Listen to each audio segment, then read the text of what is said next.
first I would like to thank Ray and the SENS organization for the invitation. So today I want to talk about sort of a new concept, which is try to generate organ, and I will talk about liver, I will talk about thymus briefly, and I will talk very briefly about islet cells that we transplanted basically in the lymph node. And I'm sure that a few of you think that this is really bizarre, and you're not the only one. Other people who thought that it's bizarre and crazy, but I also thought that it might be a good idea. And basically my goal here is to convince you that transplanting cell and tissue in lymph node is actually a very good idea. So why would you want to do this? Why would you want to generate an organ not where it is but somewhere else? So first, what you have to understand is that there is really a need for alternative organ transplantation, alternative to organ transplantation. The curve in gray is basically the number of people who are on the waiting list, but actually the number of people who need waiting for organ transplant, and many different types of organ transplant. Actually, the number of people who really need organ transplant is probably tenfold higher than that. And this is only the US. It's around 120,000 people. And in brown here is the number of people who will get an organ transplanted. If you look specifically in one type, for example, in the liver, so when people have a major damage, they end up in the liver, they end up to have what's called liver cirrhosis. When you have liver cirrhosis, there is only one option, it's liver transplant. In the US, you have around 60 or 70,000 patients every year, new patient every year who show up with this kind of liver. And we know, with the statistic and the numbers, there is around 6,000 people who get transplanted. So basically, 9 out of 10 will not get an organ transplant, a liver transplant here, and they will die of the disease. So of course, we scientists, and we have solutions, and one of the solutions that we have is a cell-based therapy or stem cell-based therapy and basically transplant cells to repair an organ. And the proof of concept, for example, for the liver is there for the past probably 15 years. Best model is this FH model, the most powerful model. It's a model of tyrosinemia type 1, which is a human disorder, a rare human disorder, a metabolic disorder. Basically, people cannot really process well tyrosine, and they have a defect in this enzyme, the FH enzyme. And by having this defect, what they have is that the accumulation of fumarate acetoacetate, which basically will kill the hepatocytes. So Marcus Grompe, around 10-15 years ago, creates his animal model, an FH knockout. And what we know also is that there's a drug called NTBC, which blocks the pathway upstream. So when you put this animal on NTBC, they're just fine, and you have a normal mouse. As soon as you remove NTBC, it takes around 6 to 8 weeks to kill the animal of liver failure. You basically have hepatocyte dying quite rapidly, and eventually 8 weeks later, 6 to 8 weeks later, you have an animal which is basically dead. So what you can do, and been well demonstrated, is that you take now hepatocytes, normal hepatocyte, let's say for an animal where you can trap the cells, like a Rosa 26, and you transplant this into FAH mouse, you remove the NTBC, and what happened after 6 to 8 weeks, you have a fully transplanted liver from the cell that you transplanted. The cell are transplanted in the spleen, and they get straight into the liver through the portal vein. After 2 days, you already see a lot of hepatocyte present in the liver. They stay with FAH in the FAH knockout. After a few weeks, you have this regenerative nodule, and after 8 weeks, you have a fully engrafted liver, and this is around 3 or 4 weeks after the transplant. So everything seems fine, and the question would be now, why not doing this in patients, in all the patients who have liver disease? Well, that's a problem. That's basically the major problem here. Is this is a cirrhotic liver? That's a cirrhotic liver that has been removed for a patient for liver transplant. So what you can really ask as a question is, can cell-based therapy be applied to end-stage liver disease? And probably the answer is no. This organ is basically a dead organ. And that's why we thought about, well, maybe we'll try to do ectopic liver.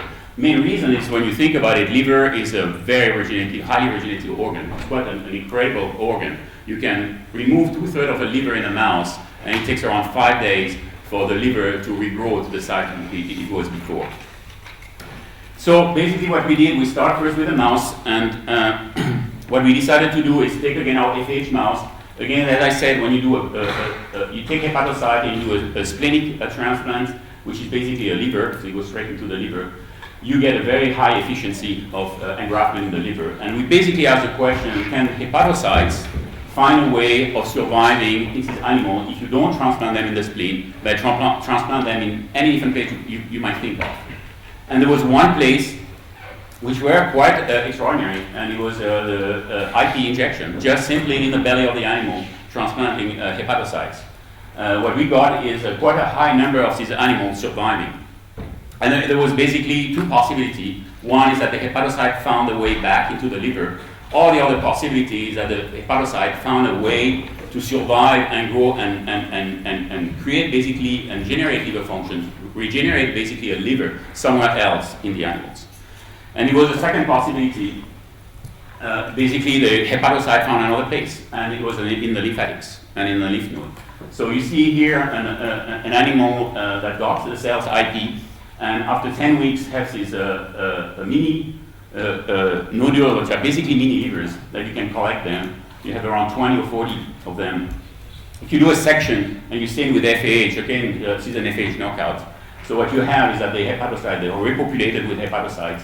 If you transplant them with a GFP positive hepatocyte, you basically can highlight these nodules with GFP. These nodules actually can be quite big. As you can see, the vasculature is not GFP positive, indicating that the vasculature comes from the recipient. So what we were able to do is actually generate around 70% of the liver mass of a normal liver. So the liver is one of the biggest internal organ that you have. So 70% of the liver mass is now ectopic. The liver actually itself shrinks slightly, around a third, compared to a normal liver. And we think we never got 100% of liver mass outside the liver. It's because the native liver, the so-called diseased liver, still is able probably to produce around 30% of liver functions. And the 70% of other liver functions are now produced outside the liver. So one of the questions that we ask many different questions. I will just show you a few data here. We did a two-third hepatectomy, try to figure out if the ectopic liver is still responding to the homeostatic mechanism. We knew that the ectopic liver was no more proliferating, it was just sitting there with the 70% of liver mass. We wanted to know if now you reduce the size of the native liver again, if that would trigger again the growth of the liver, of the ectopic liver.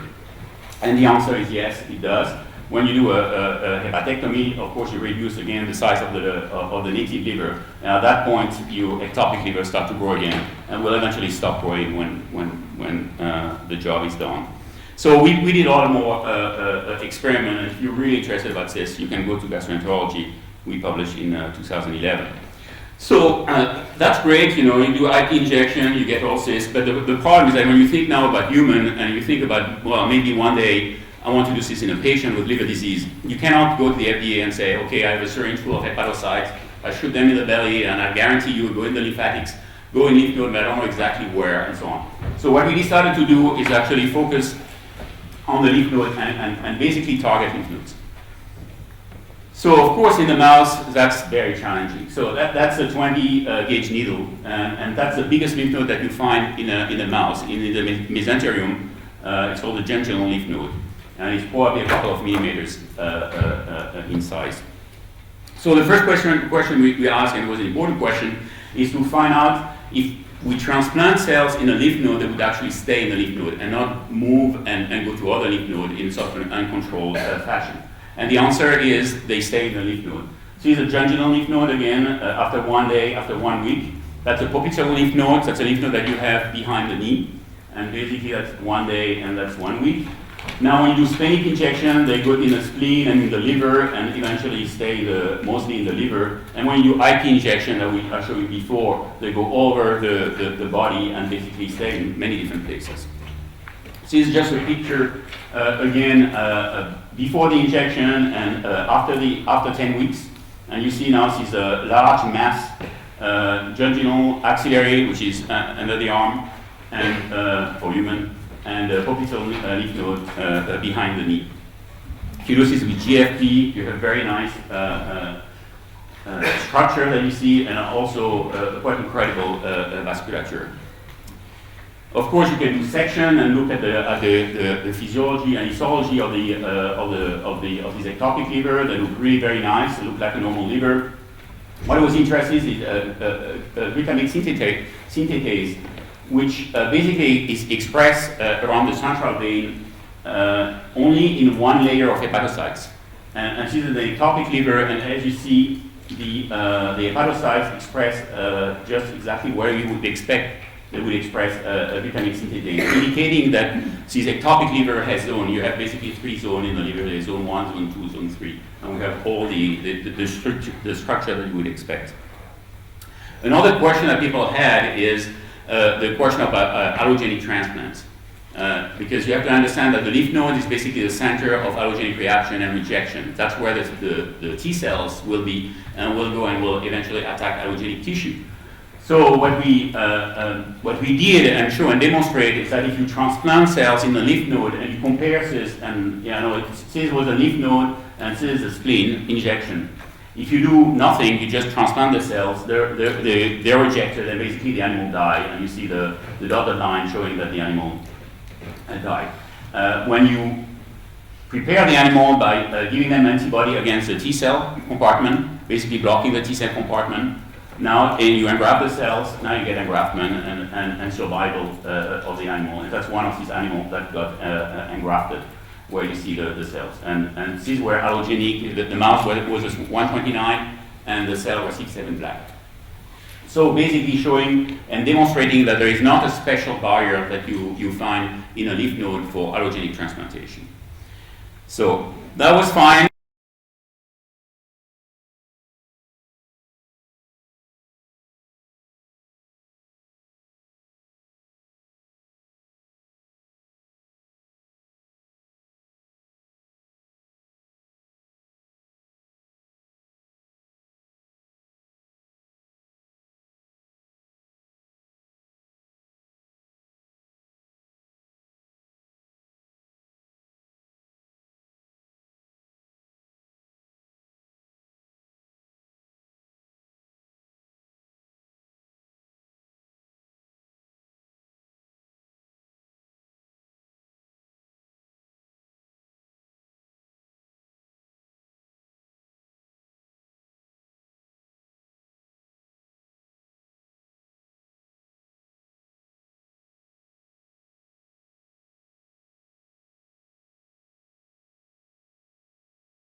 switch gear and talk about the thymus.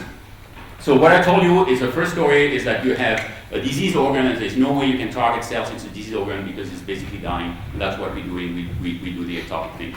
Another possibility is that you have people who are born without an organ. Here is a DiGeorge syndrome. So if it's a full DiGeorge syndrome, you don't have a thymus. So there's no way you can reconstruct a thymus where it's not there. So what we decided to do is again test the idea of putting now a thymus into the lymph node. The lymph node to a secondary lymphoid organ, the thymus being pretty close to a secondary lymphoid organ, we thought it was a good match, and we use the nude mice. So that's a transplant now, and it worked really well. We use a newborn thymus, but we also use adult thymus, and it worked pretty well when the animal are pretty young. What you see in green is all the epithelial cells being present now. This is ectopic liver. We did a staining of CD4 with CD8, and normal thymus, most of the cells are basically double positive, with very few single positive. If you look at a normal lymph node, you have only single positive CD4, CD8. Now, if you have the lymph node with the thymus into it, you have both together, and you have the double positive and single positive, indicating that now we have education of the thymus, like a normal thymus. The cell goes through the whole process. Then what we did is we looked at mature T cells, CD4 and CD8 in circulation, and we compare the lymph node, the thymus in the lymph node with the thymus transplanted under the kidney capsule, which is the classic way of doing this. And basically we show that we have similar data. What we see with the lymph node is sometimes we see really a higher level of T cells present. And I think one of the problems that we have here is that it's technically extremely challenging to inject a lymph node, a mouse lymph node. It's so tiny that we have some difficulty. What we did also, we looked at a lot of different subpopulations of T cells, from the regulatory, the naive, the effector T cell, etc. And basically, if you look at it in red versus black, is what the different population, black being the control and red being the thymus in the lymph node, you see no difference. The only difference we see is here, and the reason why these are basically effector memory cells. And the reason we have more is because these animals were used to do skin graft to show that the T cell actually worked. And so this is the skin graft. So it's basically simple. A nude mouse, you can take a C7 black or biopsy and put them on the skin with a skin graft, and you see no rejection. When we have a thymus with C7 black thymus, you put the C7 black skin and there's no rejection. You put the biopsy, you have rejection, and it's all the red that you see here.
Finally, we did also islet cell transplants, and just to show you that the cells work also, these are the islet transplanted now in a lymph node, and we have normoglycemia. It's very similar to what you see when people transplant islet cells in the kidney, indicating here that the lymph node seems to be a good site for islet cell transplant. You have to know that islet cell transplant, people are still arguing about where to put the cells. I mean, the last thing they propose is the liver. And so far, they transplant the islet cell in the liver, and 3 to 5 days later, probably half of the islet cells are dead. And so the environment is not good. They know it's not good. And it's really the search of the best site for islet cell transplants. So why is it that the lymph node is so great for transplant? So you have to remember what a lymph node is. Okay, everybody got a flu or a viral infection and felt the lymph node swelling around the neck. And the reason to swell is because you have T cells produced by the lymph node. So lymph node are actually a bioreactor for T cells. They probably engineered through evolution to feed T cell, and T cell is probably one of the fastest growing dividing cells. So they need really a well vascularized environment to allow them to grow. Lymph node also is a site where the cancer cells will grow when there is a metastatic process going on. That's also totally counterintuitive because T cells are present in the lymph node, and the last thing a tumor cell would want to see is to see a T cells. And they still go there. And it's probably through the selection, you can see the primary tumor cells as heterogeneous in terms of the type of cells, in terms of the genetics, and they're looking for a place to survive a better environment. And the lymph node seems to be a great environment for them to survive. And basically what we did here is just use normal cells. And this is an example with the liver, where you see really some sprouting of vasculature of this ectopic liver in the lymph node, which is actually quite different from the vasculature that you see in a normal liver. And when you look at all the 3 different organs, the thymus, islets, and liver, you can see that some of the markers like CD105 and collagen 4, which are markers of neovascularization, are present there, and a highly well vascularized tissue now. And so that's why we think it's a great place. And if you want more things, because the reviewer asked us 42 questions that we had to answer, and we answer all 42 questions, so probably any question that you have is probably there present in this article. Okay, just to thank the people who did the work. Most of the work on the liver was done by Genji Komori, but Toshi did the first few experiments. Lindsay did most of the thymus, and now Aparna is doing the work. Aaron is doing the islet transplant. And I didn't show you, but Giovanna is doing the kidney, and we have some data with the kidney. And Paolo Fontes was the surgeon who helped us. Thank you very much.